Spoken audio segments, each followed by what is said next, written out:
good afternoon. You're watching Closing Trades on ET Now. I'm Anisha Jain, with me is Aisha Faridi as well as Nikunj Dalmia. And for the trading session, we have been fairly range-bound throughout the day. 18,400 is where we have been pivoting around. Look at that flat line. Yes, there have been a few ups and downs, but pretty much just a 20 to 30 point range as far as Nifty is concerned. Having said that, most of the sectors are actually trading in the green, so it's a broad-based move that we are seeing today. In fact, the Nifty Bank is 100 points away from its all-time high level. Remember, it retraced from that 44,150.70. Maybe those high levels would be coming soon, and even the Midcap index has been doing quite well. That's just 200 to 250 point away from its all-time high level, so quite a bit of momentum in the broader markets as well. Today, Pharma is seeing a bit of a bounce back. Beaten down names like Gland as well as Divi are bouncing back, while IT seems to have reversed the gain that we were seeing early morning. So IT sector has pretty much flattened out. But what's been really rallying, Nikunj, is the entire Adani group of stocks, right? Over the last three trading sessions, we have seen addition to the tune of 1.8 lakh crore with respect to their market capitalization. And now we understand who has been buying.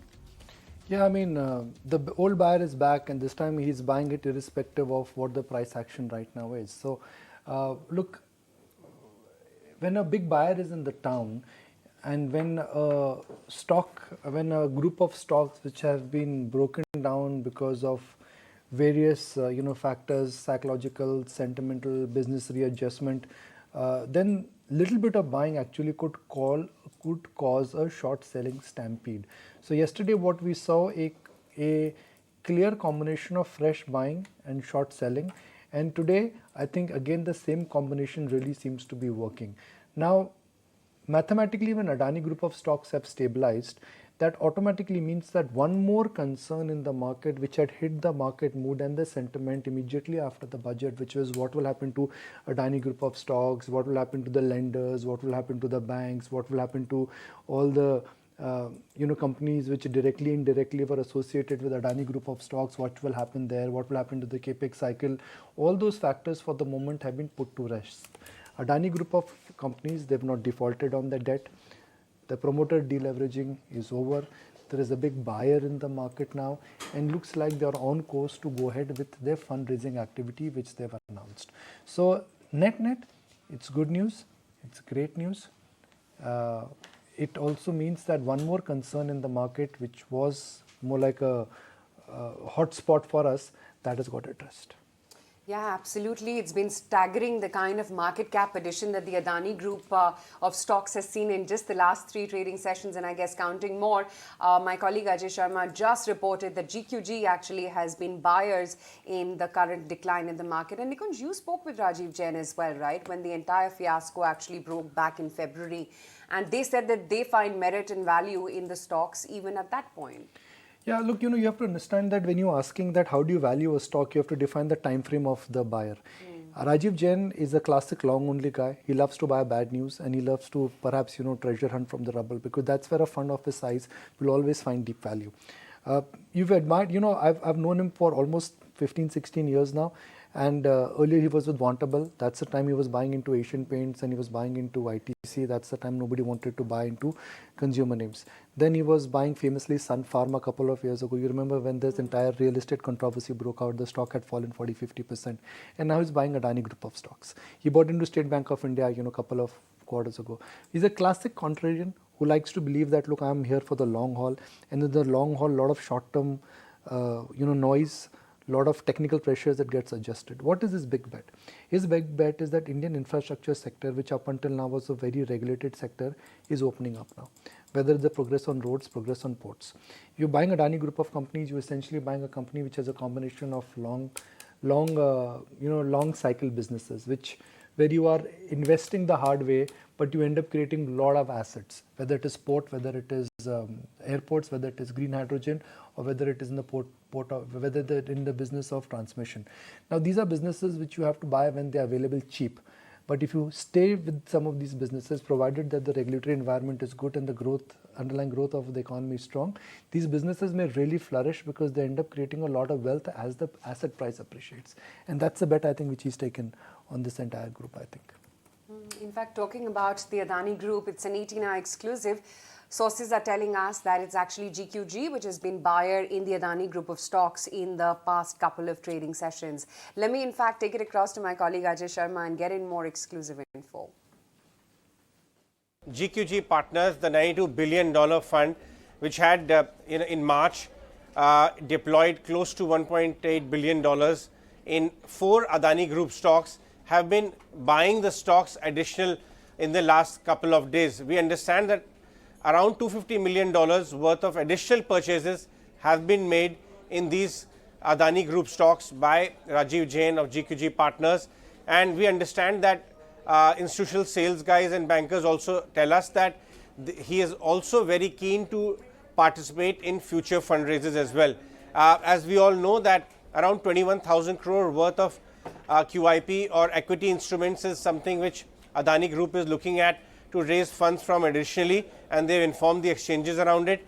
We are told that Rajiv Jain has actually given his interest to the institutional sales guys and bankers that in this additional fundraise as well. So basically he wants to raise the overall bet he's taking on Adani Group. So one was at that time when he had come $1.8 billion, around that time the fresh purchases was done, there were still some uncertainties.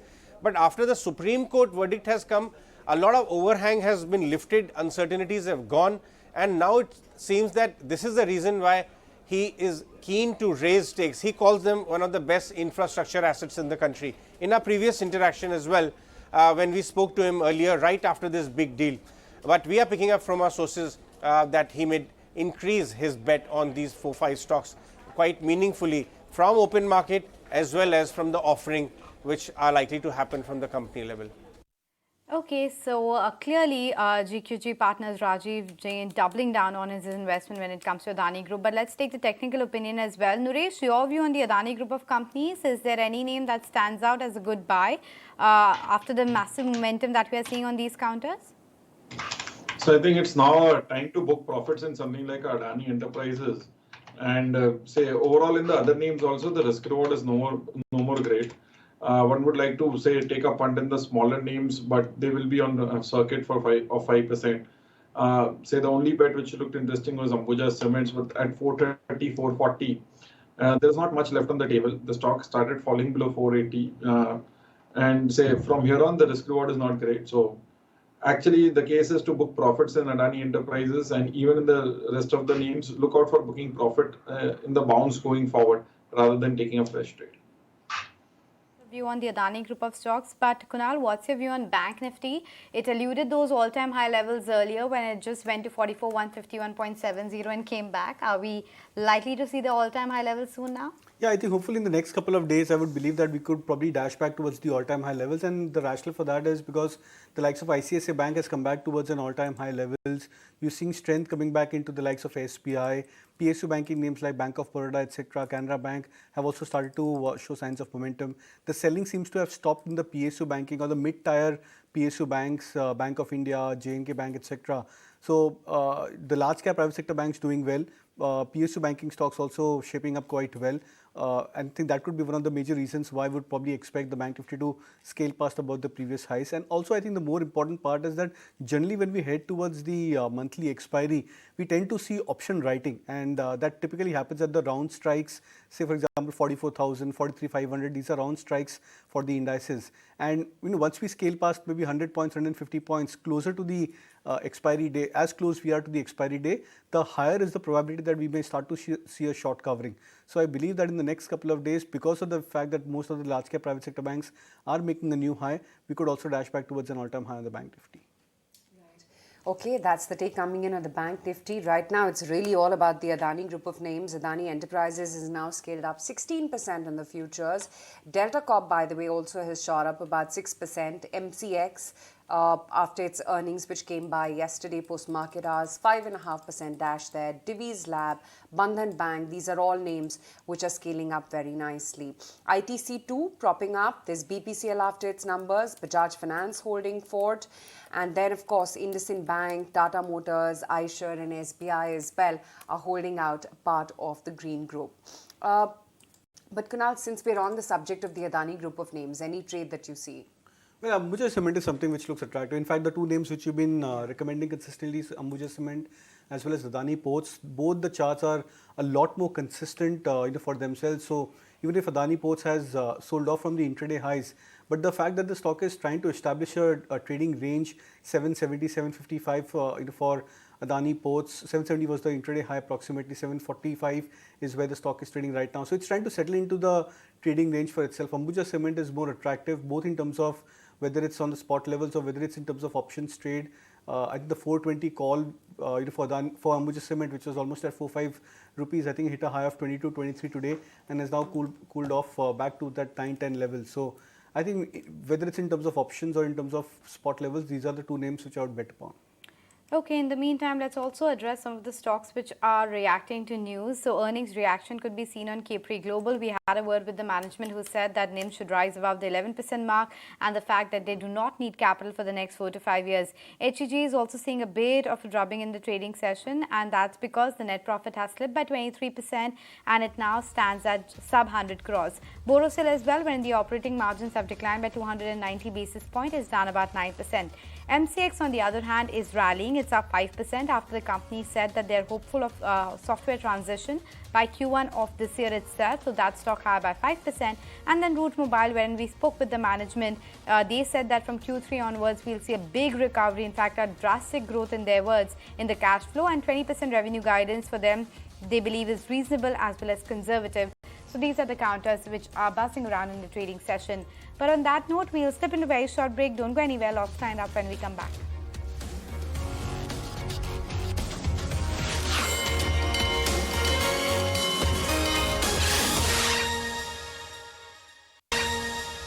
Trade left and we've done rather well for ourselves. The fact that we are crawling towards 18,400, I think that is important. Nuresh, 18,400, right? I mean, that's like the Lakshman Rekha. You go past that, then it's clear blue skies for a new high.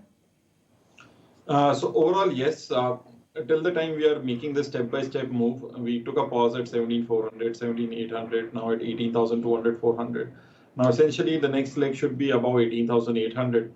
When does this change? Till the time we don't make a new low or make a trend-changing move, we got to stay with the trend. So as of now, the trend is bullish. We are seeing good signs in terms of leadership. We've not realized ICICI Bank has actually come back to an all-time high. We are seeing a bounce in IT names. We've not seen, say, a pull-up in any of the large heavyweights like Reliance or HDFC Bank in a meaningful way. But we are closer to an all-time high on Bank Nifty and just 400 points away on the Nifty. So once we get, say, some support from the heavyweights, it could be a quick task to 18,800. So for now, the bias is positive, continue to be long till the time we don't see a trend change reason.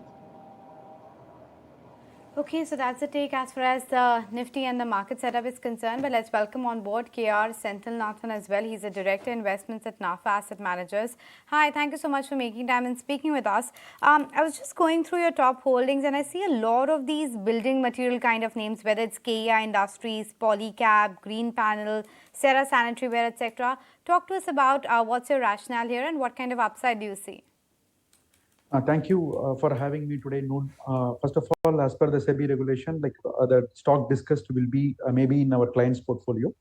The reason behind holding all the construction material stocks is something like, say, all the rate hike is more or less done. So expecting the rate to fall both in India as well as in US.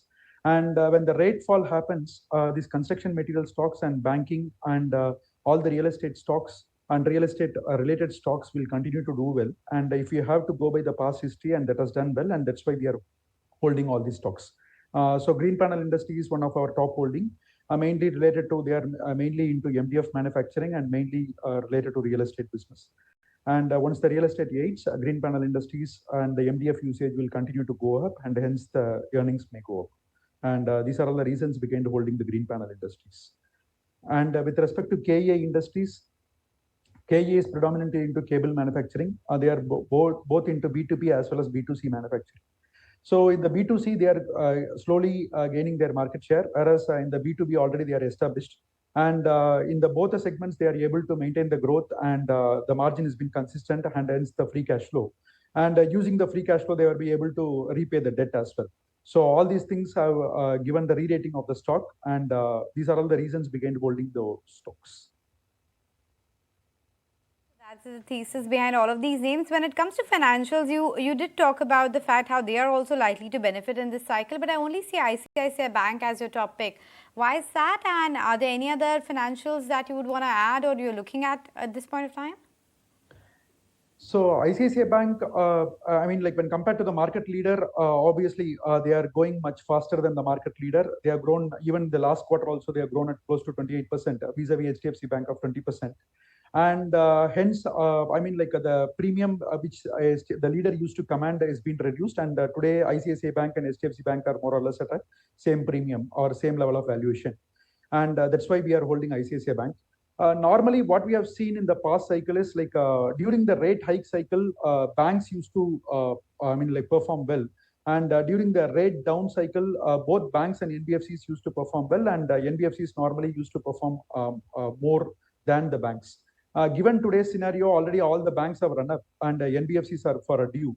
And if we expect a rate cycles to pass, and then from there onwards, it is continue to go down, I think NBFCs will do well, and we do have NBFCs. Predominant NBFCs are Bajaj Finserv and Chola Finance. These are all the predominant NBFCs. We hold it in our portfolio. Those were the top bets coming in from the financials, and you're looking at NBFCs as well. But what about real estate directly? Are you not looking at playing some of those real estate names, you know, Godrej Properties, Sobha, etc.? No, we are better off playing the real estate through the other means, not directly through the name. I mean, like main companies like Oberoi or Shobha or Prestige for that matter. So we want to play through the related sectors, something like say green panel or the other construction materials.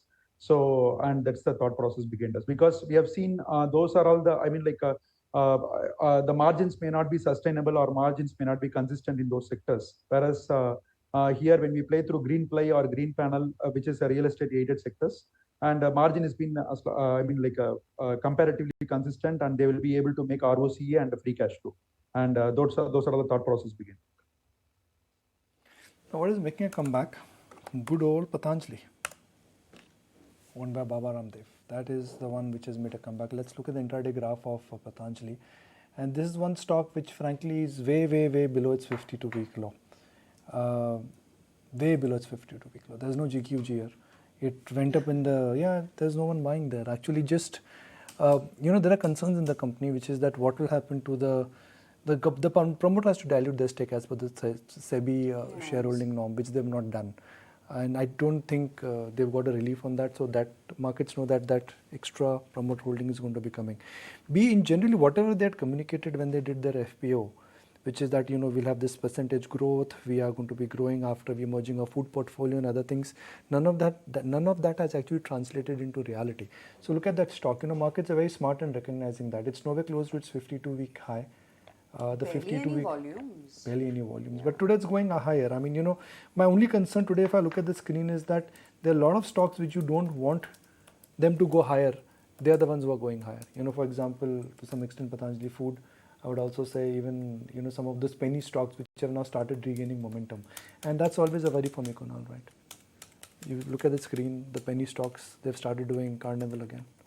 Yeah, I think few of them, not majority of them. I think, you know, maybe a couple of weeks back, there were lot many stocks which were actually moving up 10%, 20% higher, but then the number of stocks have dropped down significantly. But yeah, I think Patanjali specifically, that stock I think is also on the trade-to-trade group, which is in the ASM series, and that's why the volumes tend to drop off into these stocks and the trading activity drops down. So it's only for players who are ready to buy the stock and hold on to it from a delivery basis. That's where we see the impact of volumes coming back into these names. But because of the way the stock charts have shaped up, I think it's very difficult to try and expect that these stocks would do any kind of a major recovery over the near term.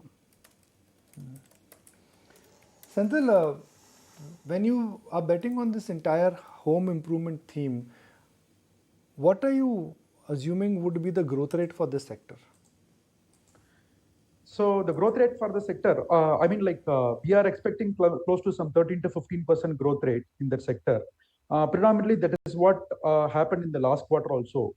I mean, like overall, if you look at the overall corporate India, so far approximately some 1,600 companies have posted their results, and the top line have grown by around 13.9%, and the bottom line also close to that number. So, and even the home improvement sector also, I mean, like slightly above the sales growth of the entire corporate India. So broadly, that's what we are looking for: 13 to 15% top line growth, and something like say 15 to 17% bottom line growth in the over the next 50 years. Trading at P multiples of 30, 35, even some cases 40 plus. So does it make sense to pay P multiples of 30, 35 for a sector which is growing at 14, 15, even 16%? So with respect to Green Panel, I think it is already trading at only 20 PE. And apart from that, they are generating a cash flow of 360 crores. And the market cap is close to 4,000 crores. The cash flow yield is approximately 8.5%, whereas the treasury yield is approximately 7%. And in the past, what we have seen is whenever the small cap stocks CFO yield is much more than the treasury yield, normally the stocks tend to give a fantastic returns. And that is, I think, those kind of scenarios can happen in the green panel industries as well.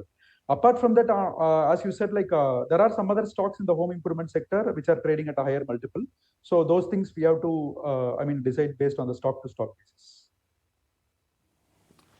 Right. You know, a couple of other spaces which are actually a buzz in trade right now. So let's just mark them. And you are seeing Balkrishna Industries hold out. There's Bandhan Bank, which is looking smart. Delta Corp, after a while, has actually made a dash. That stock is holding up about 6%. And of course, MCX also, like we highlighted, is looking strong as well. On the flip side, though, I think the first time in about 3 odd weeks, you are seeing some of the mid-cap IT names take a bit of a pause. So Persistent, LTIM, they're all seeing a bit of a downtick. Persistent is down about almost 2%, over 2.5% cut coming in for LTIM as well. There's DLF also, which is lower by about 2% as we speak right now. And then BEL2, which is down by about 2.5% as we speak right now. Senthil, I don't know whether this is a space that you're invested in or not, but today morning we had Prashant Jain join in on the channel, and he was talking about as to how he sees under penetration when it comes to power, and that's a contra play that he's really intrigued by and would recommend. I don't know, what are your thoughts here? Yes, I do agree. I mean, like we are also invested in the power sector, but not directly on the power generating companies. As I said, like KEA Industries is one of the proxy play for the power industries, because the cables, the high voltage cables or extra high voltage cables are supplied to the power companies by KEA Industries, and they have a very strong presence there. And apart from that, we do have Hitachi Energy, which is which is a demerged company from ABB Power. So they are into automation of the power grid. So there also we have invested. So those are all the, through those companies, we are playing the entire power sector, because we do believe that power sector is, a lot of investments required for the power sector. And there are some other, there are stocks to play on those themes. Okay, Senthil, on that note, we'll let you go. Appreciate you joining us on the show today. For now, the market is seeing a bit of a slip from the highest point of the trading session. So we are well below the mark of 18,400 now. But from the bottom, there is a smidge of a recovery at play as well. So let's see what how that really tracks. But in the meantime, let's take the closing trade strategies. Naresh, you go first. So continuing to stick to be a little more defensive. So ICICI Bank is the one stock closer to an all-time high. Out here has been a leader for the last few months as well as for a long time. Expecting another dash towards the 4-figure mark here. 4-digit mark soon on ICICI Bank. What about you, Kunal? Apollo Tubes is something which I would suggest as a closing trade. Looks attractive given a rounding bottom breakout on the early charts, and I think should probably cross back above its 2-week high. So I think that's a stock which would be very interesting from a BTST play as well. Okay, on that note, slipping to a very short break. Last 30 minutes of trading session left. We'll track that when we come back.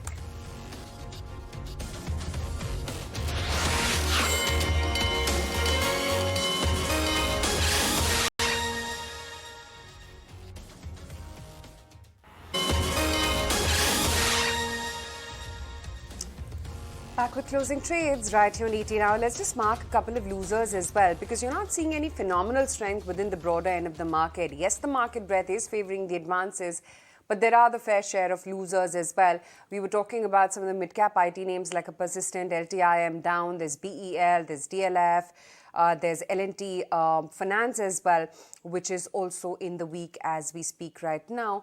And that's not it. You're also seeing a Coforge, a Polycab, Hindustan Aeronautics, there's Birlasoft, there's also Apollo Hospitals, Titan, Z, JK Cement, Grasim, Havells. So quite a few losers as well out there in the market.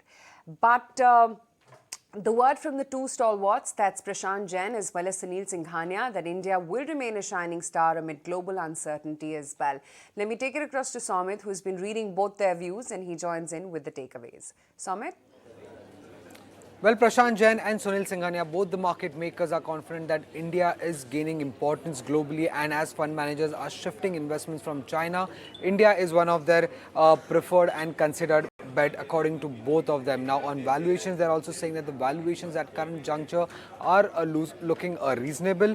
And what's next for market? Now at this point, both the market makers are not confident that there would be a next leg of rally post the current rally that we have seen. They are saying, especially Prashant Jain is saying that he sees limited room for further upside, and he's seeing that returns from here on would be on track with earnings and GDP growth, while Sunil Singhania is confident that he's not expecting a big decline at this level, but he's also not confident whether there could be a next leg to the current rally. Now, one sector on which both the experts spoke, and that was the banking sector, while Prashant and Sunil here both are betting on big banking names, and Prashant is specifically saying that he would prefer large banks with a strong digital footprint and high CASA ratio, while Sunil Singhania is also betting on large banks, and he's saying that structurally for the next 3 to 4 years financials will play a major role. Now other than banking sectors, they also spoke about host of other sectors, specifically for Sunil Singhania. If you see, he's bullish on the IT sector. He's saying that they generate strong cash flow and they distribute 80 to 90% of this cash flow, and he's also positive when it comes to the consumer discretionary space and on the steel sector. While Prashant Jain here, he's very bullish on the power sector. He's saying that even post the current rally in the power sector, he's expecting further re-rating when it comes to the power sector, and he's saying that the India's per capita power consumption continues to remain low, and hence power consumption is expected to rise, thereby power sector will benefit. And consumer sector is one sector where Prashant Jain is kind of having a negative view, because he's saying that this is one sector that has not derated further, and he's expecting some downside here. And when it comes to defense sector, he's saying limited room for upside. He's saying that the earnings growth for defense sector could be around 10 to 15%, and that's what is the growth he's also, and that is the kind of returns that he's expecting from defense sector going forward.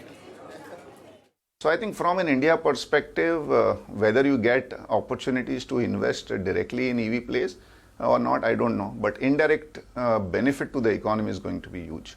And I think over a period of time, as the segment becomes bigger, we have already started seeing Teslas of the world looking at setting a base in India. And when that happens, I think even if no direct play, there will be a lot of indirect plays which will be available over a period of time. So it's still early days. There are a few auto companies who are trying to make their mark on the EV space. But I think over a period of time, we'll get an opportunity. Our view on particularly generally metals, but steel is quite constructive. Yes, last 2-3 months, nothing has happened even in China. But our view on steel is very constructive. I think the last 2-3 years of bumper profits has enabled most of these companies to be having great balance sheets. As and when the demand picks up globally, I think this is one sector which will surprise. There could be still some scope for it to get re-rated is the power sector. Because go back 2 years and ESG was a very live theme, and the world thought that you can transition from conventional to new energy overnight. And we have discussed this number of time, that was not a very realistic view. But I think people have come around to that view, that conventional power is here to stay. In barring the electronics space, where we are yet to create an ecosystem, and we are essentially assemblers right now. But I think barring that, our ecosystem is also reasonably well developed. So I would say whether it is textiles, whether it is engineering goods, whether it is chemicals, pharmaceuticals, in all these spaces, whether it is automobiles. Look at what Mr. Bhargava said recently.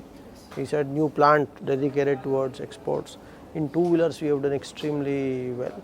So I think all spaces of manufacturing by and large, other than electronics, I think we have reasonable capability and we should do quite well, and we are moving in that direction. Sudeep Bandyopadhyay joins us. Let's take our conversation forward. Sudeep, Adani Group of stocks, what's your assessment? Worst behind us and best yet to come?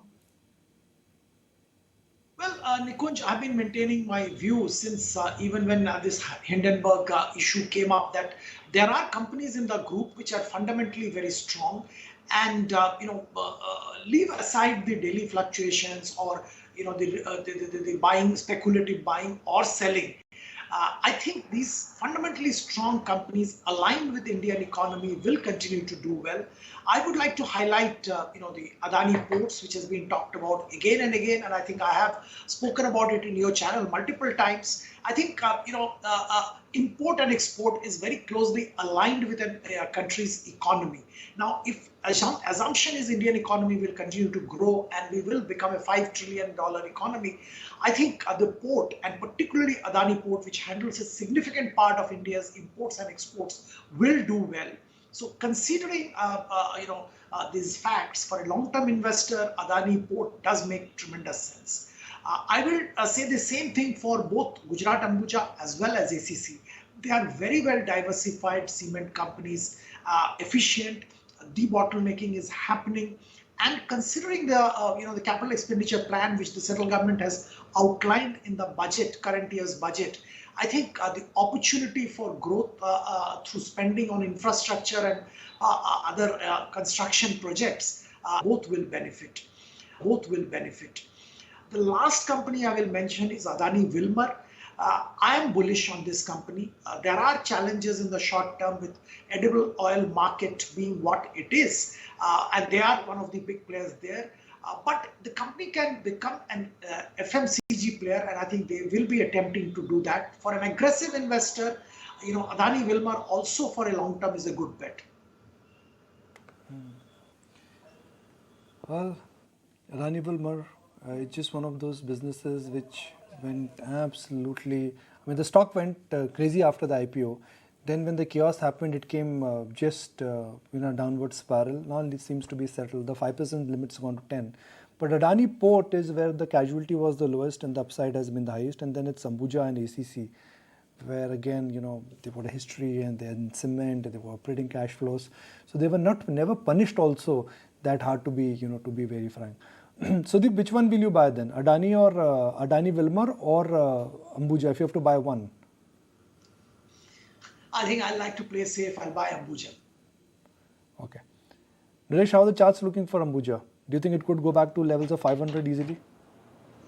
So yes, that is where the problem is, 480, 500, which is where the fall started from. This has been a stock which I've recommended along, but at 430, 440, the risk reward is not great, wherein there is 10% upside and 10% downside. But yes, technically the last 2 days has been a short-term breakout. Could test 480, 500 levels, but at 480 levels, you want to be booking profits, not to be playing a trade for that.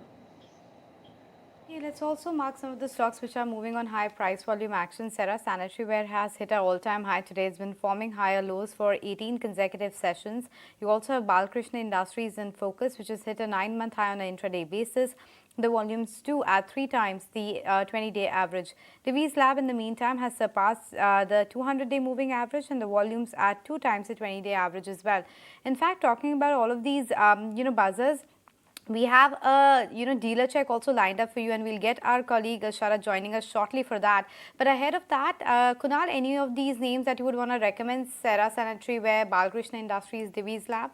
So Divi's Lab is interesting. I think that stock has come back above its 200 DMA, good price volume breakout for Divi's Lab, and almost like a V-shaped recovery. 3 days back, the stock was beaten down back towards the 3000 levels, and that too, I think 2 days or 3 days of sharp correction led to that kind of a price tick for Divi's Lab. And in the next subsequent couple of days, the stock is back above the 3300 levels, which means it's a sharp reaction on the upside, and there is a good demand for the stock at the 3000 levels. So that should now act as a good base or a support for Divi's Lab, and going forward we can expect a steady uptrend to continue. So there are a lot of large cap pharma names which are actually looking much stronger than they were maybe 6 months back.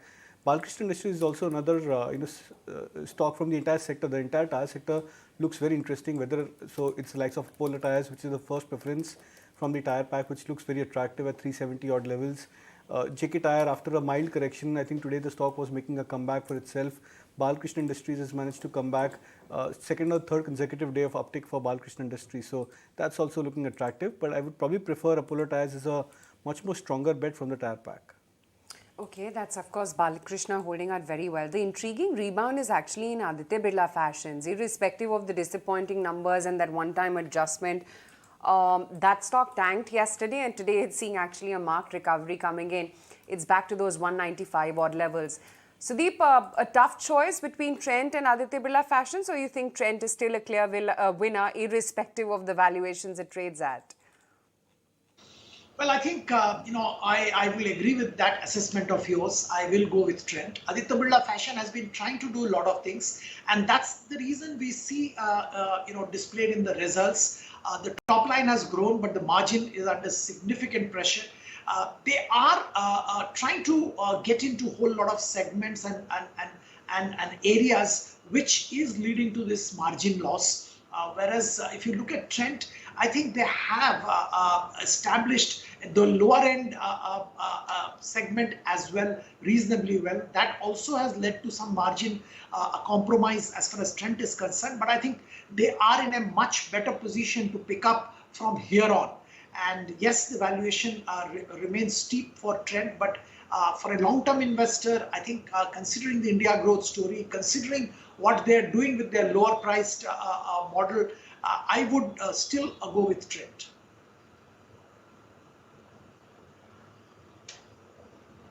Okay, that's Trent, the clear choice there. The stock holding up about, I don't know if I was mistaken whether that's today's move, 13%. No, today it's tempered. I think that was a more longer duration chart that we were highlighting earlier, 1501 on Trent. But Kanan, you've liked ABFRL in the past, right, to trade? Yeah, ABFRL looks attractive. In fact, I think last week or so I was actually flagging off that the stock is showing all those classic ingredients of actually bottom formation at the sub 200 levels. So even today, for example, the stock has seen some very, very strong volumes, both on the F&O as well as on the cash side.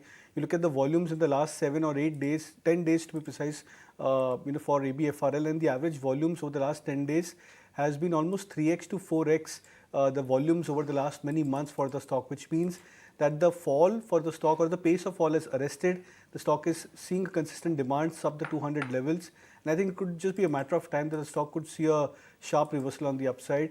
The additional part on the technical front for ABFRL is the spotting of bullish RSI divergence. So the prices have made a new low, or a swing low, relative to the last week low, I think closer to 204 for ABFRL, but the RSI has actually made a higher low for itself. So that indicates that we are at a cusp of a strong bottom formation for ABFRL. So for traders who have a 6-month, 1-year kind of a time horizon, it makes a lot of sense to buy the stock at current levels. Sudeep, if you had to take a pick in the mid-tier banking names, what would be your top bet? All of those AU Small Finance Bank, IDFC Bank, etc. Anything that stands out to you? Well, IDFC Bank any day. I think they are doing all the right things. This has gone through a major upheaval because of the quality of the assets of the IDFC Limited, which came in. Also, it took some time for the management to stabilize the book, which they inherited once the Capital First came in the fold. So overall, I think they have been focusing on CASA in a big way. They're offering slightly higher interest rate to have the liability side of the balance sheet absolutely right. And we strongly believe that the future winners in this BFSI space will be the ones which have a better liability profile and a stronger liability spread. Considering this, and considering also the tech enablement which they have, of course they have an advantage having started later. I think IDFC Bank would be my choice from a long-term point of view. I think it's still a great opportunity for investors to buy into this bank for a 1-year hold. Why is SBI suddenly underperforming? It's got everything going for it in terms of a bank, in terms of a macro tailwind, in terms of NPA. But the stock in last 6 months has given no returns. Nikunj, is that for me? That's right, Sudeep. Well, I think, these things do happen in market, and we have seen this getting played out again and again. SBI definitely has got the tailwind. They're doing well. Asset quality has remarkably improved, and the loan growth is also there. We do believe when the chairman came and clarified on the, the fears of the market regarding,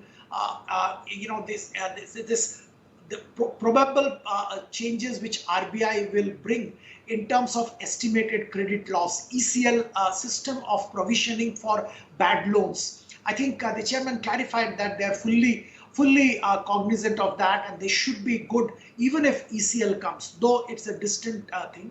I would worry about some of the other PSU banks, not SBI, even if ECL is a reality. But I think market was a bit worried about the ECL thing for the PSU bank segment as a whole.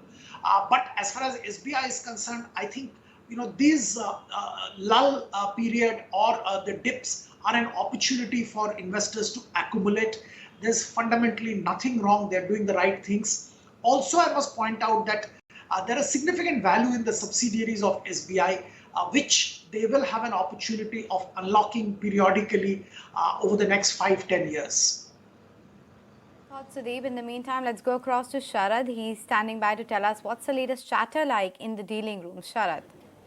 Well, yes, in focus we are having ITD cementation, and what we are gathering from our dealers is that Franklin Templeton has actually sold shares over the last few days, and of course to the tune of almost 40 lakh shares have been sold. Now do remember, Abacus Asset Management may be the buyer in this case, and overall we did check the March shareholding, out of which Franklin Templeton is having almost 66 lakh shares. That translates to almost 4% stake in the company. And there are other DI investors as well included, which includes Bandhan Mutual Fund and foreign investors such as MIT and Macquarie. The stock itself is up almost more than 50% from the Feb lows itself, and we did a channel check also, especially on the Kolkata Metro project, and in the first quarter of FY24, it's expected that they will be getting very aggressive on their bidding projects on the other peripheral projects coming up in the Kolkata Metro project. Now, apart from this, the FY24 guidance is something which is important to track, and the management has stated earlier to ET now that they will be looking out for a double-digit guidance in the operational numbers, and also they'll be focusing on the non-legacy projects which are on the high margin side. And lastly, they have also stated that the key re-rating factors include the developments coming in the Mumbai as well as the Bengaluru metro projects. Thank you so much for joining us with that quick take. Naresh, anything on the charts that you would want to talk about of ITD cementation? So technically, the stock has been in a strong uptrend over the last 1 month. The stock went from 9,500 all the way to 150 levels. So the problem is, after such a move, it becomes a difficult task to be buying in. The risk reward is not great, but a drift off towards 130.35 would be a zone to buy. The trend is still strong. The risk reward is not great, and overall, all the infra names have done decently well. Whether it is HG Infra, other names. So ITD is one more which looks in the similar trend, but would wait for a dip towards 135. At current levels, the risk reward is not great. Tomorrow there are earnings which are expected from LIC as well as Nykaa would be coming out with its numbers. Sudeep, Nykaa has been one of those stocks from this new age listing that hasn't performed at all. We have seen a bit of a bounce back in Paytm, Zomato, etc. But Nykaa has been languishing at lower levels. What's your take? Well, I think I will wait and watch. Not that I am I don't like the Nykaa business model. I think they're trying to do a whole lot of things, and probably in the long run things will work out. At least they're showing initial signs of that. But I think I'll wait and watch. There are two companies out of this entire new era companies which came with IPO 1.5-2 years back. One is Nykaa, the other is Delivery. I like both because their businesses are not something which is new or new age. Yeah, they have a different delivery model, but the businesses are age old. Delivery does transport goods from one part of the country or the world to the another. Nykaa, provides fast fashion and fast, the beauty products. Now, these have been age-old fashions. There is nothing new about it. The efficiency and the delivery model may be different. So my view is these two businesses will work in the long run. Whether the current valuation is right or wrong, I'm not sure. So I'll wait and watch. Whereas the other businesses, whether it's in a Paytm or Zomato, are new, untried, untested businesses where the models are yet to stabilize and we don't know where it will end. So I advise investors to stay away from Paytm, Zomato even now, whereas Nykaa and delivery, I keep watching and trying to figure out when would be the right time to enter. So Siddeep, please leave us with anything where you find value and you think any stocks that could be bought at the current levels? I think cement, Aisha, looks good, and I can talk about Birla Corporation. I think we saw the results. There are tremendous opportunity at current valuation. They are expanding in Maharashtra, and once their Maharashtra capacity comes into the play, I think they will have a significant margin bump up. So Birla Corporation in the cement is what I like. And of course, there's perennial favorite Larsen and Toubro. There is a significant tailwind behind that company, and it should get into a different orbit altogether over a period of time. So if you are a patient investor, do buy Larsen and Toubro. If you want to play the cement story, buy Birla Corporation. Since you talked about Siemens stocks for a second, I thought you were mentioning Siemens, the stock which was under pressure yesterday. Any thoughts there as well, Sudeep? Confusion with these multinational companies is they keep selling some parts of the businesses to the holding company, foreign parent, and that creates a lot of confusion in the market. Well, honestly, I really don't know what the intention is. Fundamentally, both ABB and Siemens should do well considering the tailwind they have now on the economy after a long time. We see cap goods sector picking up, and I believe Siemens will do well. But this part of the business, selling businesses to the parent company intermittently is something which confuses the market and makes the market nervous. Right. Okay, Sudeep, great to have you on the show. We'll let you go on that note. Let's just see where the market is settling in at. A little bit tempered, 18,383, but that's okay. The headline number is looking pretty comfortable, at least got 18,400 in sight. Sectorally, it's really been infrastructure largely led by the Adani names, Adani Enterprises and Adani Ports, which is actually, held strongest today. Autos as well, and largely here too, it's the ancillaries which have participated, does not look bad. Balkrishna Industries, Exide have been two stunner of performers. Madison Sumi as well has looked very good. Apollo Tires has held out very well. So it's largely the ancillaries which have led today. Ashok Leyland, Escorts, Bajaj Auto, even MRF, Bosch, Maruti has had a negligible move. Hero MotoCorp was flat, pretty much just marginally higher for M&M as well. So it's largely been a day for ancillaries there. Then, of course, there's been a Divi Labs which held out. There's been UPL, Bajaj Finance, Eicher Motors, ITC. These have been some of the sporadic movers.